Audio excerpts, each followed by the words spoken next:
सबसे पहले हम वीक 1 का क्विकली रिकैप कर लेते हैं कि हमने उसमें क्या-क्या देखा था। तो मैं आपको बताता चलूँ कि हमने उसमें देखा था कि कंप्यूटर क्यों ज़रूरी है और कंप्यूटर क्या करते हैं। देन उसके बाद हमने जो है ना कि वो इंस्टॉलेशन देखी थी पाइथन की और आईडीई की। तो हमने ये भी डिस्कस किया था कि पाइथन के लिए कौन-कौन सी आईडीई हम यूज़ कर सकते हैं। आप अपनी मर्ज़ी की आईडीई यूज़ कर सकते हैं, लेकिन हम इस कोर्स में जो है ना कि वीएस कोड को यूज़ करेंगे। और उसके अलावा मैंने आपको बताया था कि हम पाइथन का 3.94 वर्ज़न जो है वो लेटेस्ट वर्ज़न है टिल नाउ, तो हम उसको यूज़ करेंगे। और उसके अलावा हमने देन डिस्कस किया था पाइथन के बेसिक्स को। बेसिक्स में हमने जाना कि वेरिएबल डिक्लेयर करना देखा था, वेरिएबल की टाइप किस तरह हम जाना कि वो डिफाइन होती है, क्योंकि बाकी लैंग्वेज की तरह इसमें पाइथन में हमें जो है ना कि वो एक्सप्लिसिटली डाटा टाइप डिक्लेयर करने की ज़रूरत नहीं होती। तो पाइथन में जब हम वेरिएबल को वैल्यू असाइन करते हैं तो इंटरप्रेटर ऑटोमेटिकली जो है ना कि वो इसको वेरीफाई कर लेता है कि ये कौन सी, और उसकी जो है टाइप असाइन कर देता है कि ये कौन सी उसकी टाइप वेरिएबल की टाइप है। उसके बाद हमने देखा था कि उसकी बेसिक जो डेटा टाइप्स हैं पाइथन की, हमने वो देखी थी। देन हमने पाइथन में वाइट स्पेसेस को चेक किया था कि वाइट स्पेसेस क्या होती हैं और उनकी इंपॉर्टेंस क्या है पाइथन में। देन हमने जाना है कि कमेंट्स देखे थे कि पाइथन में हम कमेंट्स किस तरह कर सकते हैं, सिंगल लाइन कमेंट्स अगर हमने करना है तो वो किस तरह कर सकते हैं, और अगर हमने मल्टी लाइन कमेंट कमेंट करना है तो वो हम किस तरह कर सकते हैं। देन हमने नेमिंग रूल्स देखे थे पाइथन में कि हम जो है वेरिएबल को डिक्लेयर करते हैं तो वो हम उनके रूल्स क्या हो सकते हैं। और उसके अलावा जो है कि हमने ये भी देखा था कि ये जो नेम्स होते हैं वो केस सेंसिटिव होते हैं। और सेकेंडली, ये वेरिएबल का जो नेम है वो नंबर से स्टार्ट नहीं हो सकता। उसके अलावा हमने जो है कि पाइथन के रिजर्व वर्ड्स जो हैं वो देखे थे कि जो कीवर्ड्स हैं पाइथन में हम उनको एज अ वेरिएबल नेम या फंक्शन नेम डिफाइन नहीं कर सकते, क्योंकि वो रिजर्व वर्ड्स हैं लैंग्वेज के। तो हमने वो देखे थे। उसके बाद हमने जो है असाइनमेंट को देखा था।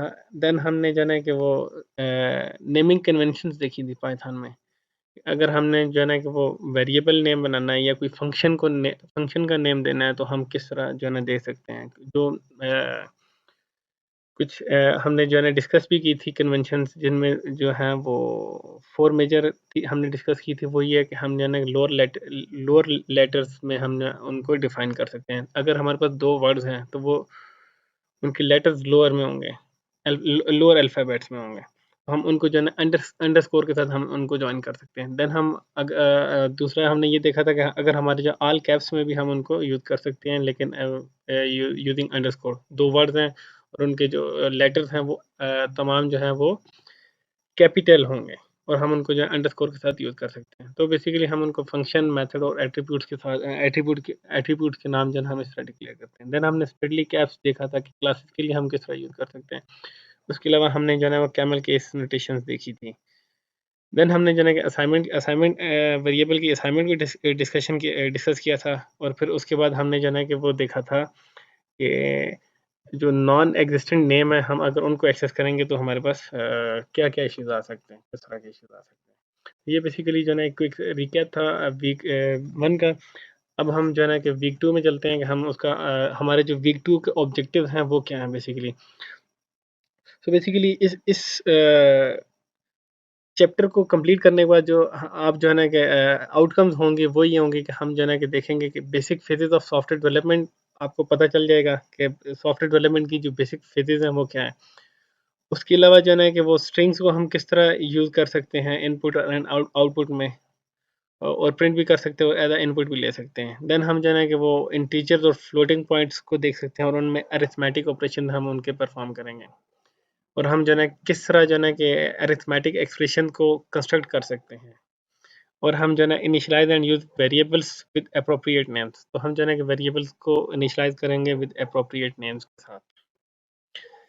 सबसे पहले हम जो है ना कि वो सॉफ्टवेयर डेवलपमेंट प्रोसेस जो है उसको डिस्कस करते हैं कि वो क्या होता है। यहाँ मैं आपको एक बात बताता चलूँ कि प्रोग्रामिंग में राइटिंग लाइन ऑफ कोड से के अलावा भी बहुत कुछ चीज़ें हैं। अब वो बहुत कुछ चीज़ें क्या हैं, मेनली जो हैं वो हैं ऑर्गेनाइजेशन एंड प्लानिंग, और उसके अलावा वेरियस कन्वेंशन ऑफ फॉर डायग्रामिंग दो प्लान्स।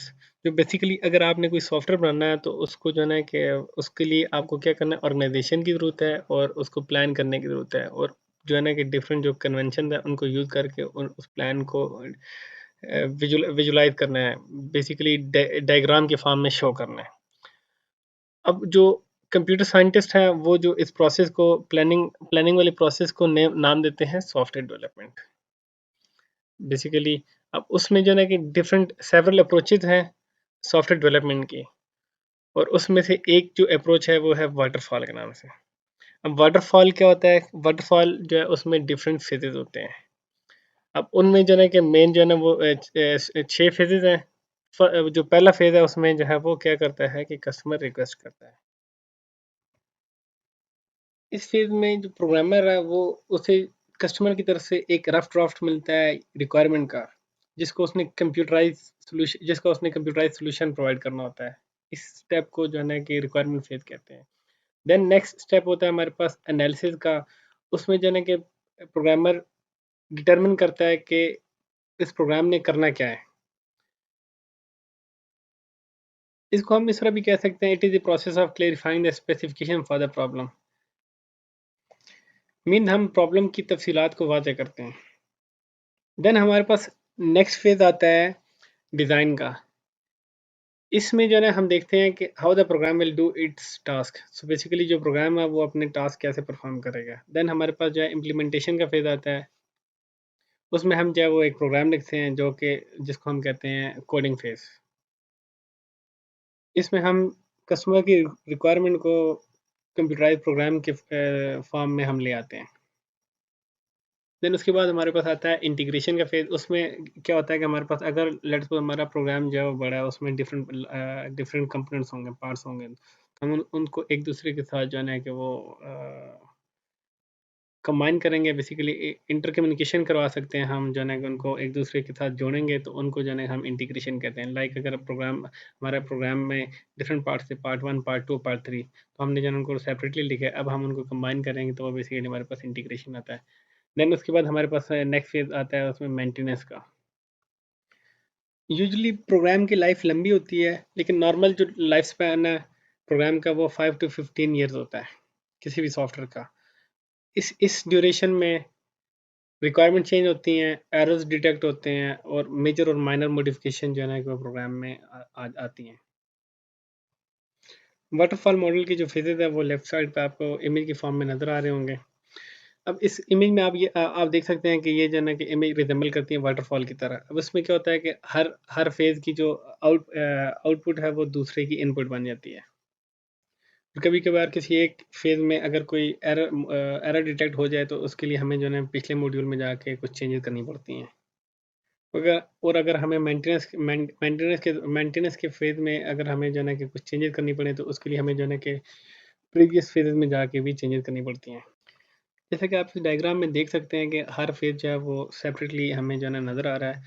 लेकिन इसका ये मतलब नहीं है कि डेवलपर को जो है ना कि प्रोग्राम करने से पहले जो है ना पूरा सिस्टम डिज़ाइन करना पड़ेगा या करना पड़ता है।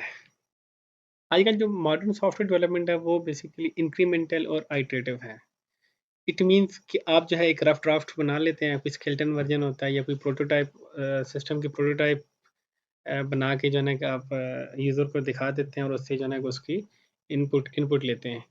तो उससे जो है ना कि क्लियर हो जाता है कि आइदर जो है ना कि जो यूज़र की रिक्वायरमेंट थी वो फुलफ़िल हो रही है कि नहीं हो रही। तो इससे ये होता है कि हमें अर्ली स्टेजेस में भी पता चल जाता है कि जो है ना कि हम जो है ना कि रिक्वायरमेंट को फुलफ़िल कर रहे हैं या नहीं कर रहे हैं। अब वाटरफॉल का ड्रॉबैक ये होता है कि हम जो है ना कि हम जो है ना एंड में, जब हम जो है ना कि एंड प्रोडक्ट आती है तब हम यूज़र को दिखाते हैं तो वो उसमें फिर हमें पता चलता है। इन केस अगर जो है ना कि वो यूज़र की रिक्वायरमेंट फुलफ़िल नहीं हो रही होती तो उस केस में जो है ना कि एक तो ये एक आउटपुट बहुत देर से आती है क्योंकि हमें जो है ना एंड में जाके पता चलता है कि एंड एंड एंड प्रोडक्ट क्या है, और दूसरा ये कि अगर वो फुलफ़िल नहीं हो रही तो हमें जो है ना काफ़ी लॉस होता है और काफ़ी टाइम और रिसोर्सेज भी ज़ाया होती हैं उसमें। तो इसलिए जो है ना कि वो वाटरफॉल का मेजर जो ड्रॉबैक है वो ये है कि हमें जो है ना कि वो स्टेप बाय स्टेप चलना पड़ता है, एंड पे होता है। लेकिन जो मॉडर्न है उसमें हमें जो है ना कि वो आइटरेटिव डेवलपमेंट कर लेते हैं, तो हमें जो है ना कि हम उसमें प्रोटोटाइप बना के कस्टमर को दिखा देते हैं और वो कस्टमर से इनपुट ले लेते हैं, तो वो फीडबैक जो है वो उससे जो है ना कि हेल्पफुल हो जाती है कि आइदर कि हम जो है ना कस्टमर की रिक्वायरमेंट को मीट कर रहे हैं या नहीं कर रहे हैं। और उससे एक उसका एक और बेनिफिट ये होता है कि कस्टमर को जो है ना कि एक ब्रॉड एक एक उसका जो है कि वो ब्रॉडर ब्रॉडर टर्म में उसको जो है कि वो एक आइडिया हो जाता है कि आइदर जो है कि वो जो चीज़ बनाना चाह रहा है वो ऐसी होगी और वो ठीक है। अगर नहीं होती तो वो जो है कि वो रिक्वायरमेंट जो है ना वो चेंज हो जाती है, मीन कि वो इनपुट देता है कि आइदर कि यहाँ यहाँ ये चेंज होनी चाहिए, ये चेंज होनी चाहिए, ये चीज़ ये रिक्वायरमेंट को फुलफिल नहीं करनी चाहिए, या फिर ये चीज़ मैं नहीं चाहता तो इसको रिमूव कर दें। तो इस तरह का जो है ना कि उसे भी आइडिया हो जाता है और जो है ना कि वो डेवलपर को भी। तो इससे जो है ना कि वो अब इसका जो एक और मेन बेनिफिट ये है कि वो क्लाइंट और जो डेवलपर है वो आपस में सिंक रहते हैं, तो उनकी कम्युनिकेशन होती रहती है। वाटरफॉल में जो है ना वो कम्युनिकेशन एंड पे होती है, लेकिन इसमें जो है ना कि वो वक्तन फ़वक्तन कम्युनिकेशन होती रहती है, तो इसमें जो है ना कि इनपुट और आउटपुट मिलती रहती है। प्रोग्राम को जब हम फर्स्ट टाइम रन करते हैं तो अक्सर औक़ात वो हमारी उम्मीदों पे पूरा नहीं उतरता। वो इसलिए क्योंकि उसकी टेस्टिंग जो है वो प्रॉपरली नहीं होती। तो उसकी उसको प्रोग्राम को प्रॉपरली रन करने के लिए और अपनी एक्सपेक्टेशन पे पूरा उतारने के लिए हमें क्या करना पड़ता है, हमें उसकी एक्सटेंसिव टेस्टिंग और केयरफुल टेस्टिंग रिक्वायर्ड होती है। बहुत से लोग ये समझते हैं कि ये जो टेस्टिंग की एक्टिविटी है ये सिर्फ इम्प्लीमेंटेशन और इंटीग्रेशन फेजेस तक ही महदूद है, लेकिन आपको इसकी जांच पड़ताल हर फेज की आउटपुट पे केयरफुली करनी चाहिए। तो ये बात याद रखें, जो मिस्टेक्स हमें अर्ली स्टेजेस पे आइडेंटिफाई हो जाती हैं उनको करेक्ट करना लेस एक्सपेंसिव है एज कम्पेयर टू जो हमें जो है कि वो लेट स्टेजेस पे हमें जो है कि वो आइडेंटिफाई होती हैं।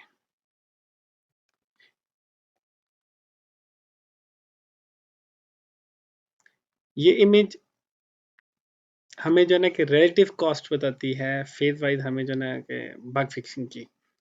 इनके अगर एनालिसिस में जो अगर बग हमें आइडेंटिफाई हो जाता है और हम उसको फिक्स करेंगे तो उसकी कास्ट कम होगी एज कम्पेयर टू अगर हमें जो है बग आइडेंटिफाई होता है डिज़ाइन में। इसी तरह इम्प्लीमेंटेशन के केस में अगर बग आइडेंटिफाई होता है तो वो डिज़ाइन से थोड़ा एक्सपेंसिव होगा, लेकिन देन उसके बाद अगर इंटीग्रेशन के केस में अगर बग आइडेंटिफाई हो जाता है तो उसकी कॉस्ट रिलेटिवली इम्प्लीमेंटेशन से ज़्यादा होगी। और इन केस मेंटेनेंस में अगर कोई बग आइडेंटिफाई हो जाता है तो उसकी कॉस्ट बाकी तमाम फेसेस से ज़्यादा होगी, क्योंकि इसमें सिर्फ फाइनेंशियल कॉस्ट इन्वॉल्व नहीं होती, इसमें हमारी जो टाइम और एफर्ट भी इन्वॉल्व होती है। ये बात ध्यान में रखें कि कॉस्ट ऑफ सॉफ्टवेयर डेवलपमेंट जो है वो ईच फेज की डिफरेंट होती है as compare to bug fixing. तो इसमें क्या होता है कि अब हम अगर देखें तो हमारी जो है वो एनालिसिस की कॉस्ट 8% होती है, डिज़ाइन की भी 8% होती है, इम्प्लीमेंटेशन की भी 8% होती है, इंटीग्रेशन की भी 8% होती है, और मेंटेनेंस की जो कॉस्ट है वो होती है 68%। तो इसमें जो डेवलपमेंट प्रोसेस में जो सबसे ज़्यादा कॉस्ट होती है वो मेंटेनेंस की कॉस्ट। आप लोग ये सोच रहे होंगे कि इम्प्लीमेंटेशन जो है वो मोस्ट क्रिटिकल पार्ट है और वो टाइम भी ज़्यादा लेता है, तो उसकी कॉस्ट भी ज़्यादा होनी चाहिए। लेकिन मैं आपको बताता चलूँ कि इम्प्लीमेंटेशन की निस्बत मेंटेनेंस जो है वो ज़्यादा टाइम लेती है और वो उसकी कॉस्ट भी ज़्यादा होती है, क्योंकि उसमें अगर कोई बग आ जाए और मेंटेनेंस के वक्त हम अगर आइडेंटिफाई करें तो उसमें क्या होगा, हमें हमें जो है वो टाइम रीवर्क करना पड़ेगा पिछले स्टेजेस पे, और उसके लिए हमें जाना टाइम भी ज़्यादा लगेगा और कॉस्ट भी ज़्यादा लगेगी और एफर्ट्स भी ज़्यादा लगेंगे। सो बेसिकली जो कॉस्ट डिपेंड करती है वो टाइम प्लस एफर्ट्स पे। तो इसलिए मेंटेनेंस की कॉस्ट को कम करने के लिए हमें जो है वो केयरफुली डिज़ाइन, एनालिसिस और इम्प्लीमेंटेशन करनी चाहिए, ताकि जो है वो मेंटेनेंस की कॉस्ट कम से